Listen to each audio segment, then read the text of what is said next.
আজকের ভিডিওর মেন বিষয় হচ্ছে আমরা জানতে চাইছি কেন আমরা কোনো সংখ্যার পাওয়ারে যদি 0 থাকে সেটার মানটা 1 হয়ে যায়।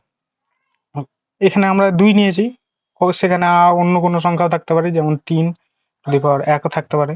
তার আগে আমাদেরকে জানতে হবে যে 2 টু দি পাওয়ার যদি স্কোয়ার থাকে সেটার বলতে আমরা কি বুঝি। সেটা 2 গুণিত 2 হয়। 2 টু দি পাওয়ার কিউব থাকলে কি হয়, 2 গুণিত 2 গুণিত 2, মানে মাথায় যতবার যত থাকবে যে সংখ্যা সেটাকে ততবার সেই সংখ্যা দিয়ে গুণ করতে হবে। আর 2 টু দি পাওয়ার 4 দেখি, 2 টু দি পাওয়ার 4 কি হবে, 2 কে 4 বার গুণ হবে।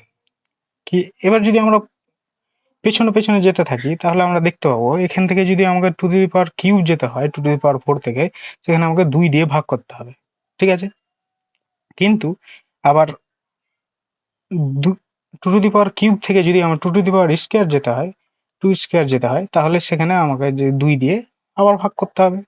এবার যদি আমরা 2 টু দি পাওয়ার 1 নিই তাহলে সেটা হয়ে যাবে 2, সেটাকে আমরা পাবো কিভাবে, 2 দিয়ে আবার ভাগ। সেই হিসাবে এখান থেকে আবার যদি 1 কমতে থাকি পাওয়ারে, তাহলে আমাকে কি করতে হবে, সেই সংখ্যা দিয়ে ভাগ করতে হবে। আবার যদি 2 কে 1 দিয়ে ভাগ করি পাবো কি, 1 পাবো। তেমনই আমরা যদি কি এখানে 3 নিই, 3 এর স্কোয়ার কত হবে, 3 গুণিত 3, 3 এর কিউব, 3 গুণিত 3 গুণিত 3, 3 3 টু দি পাওয়ার 4 কত হবে, 3 গুণিত 3 গুণিত 3 গুণিত 3। এবার যদি আমরা 1 করে পাওয়ারে কমতে থাকি, দেখবা 3 দিয়ে 3 করে ভাগ যাচ্ছে। এরপরে 3 টু দি পাওয়ার 1 যদি হয় সেটা হয়ে যাবে 3, এখানে আমি 3 দিয়ে ভাগ করব।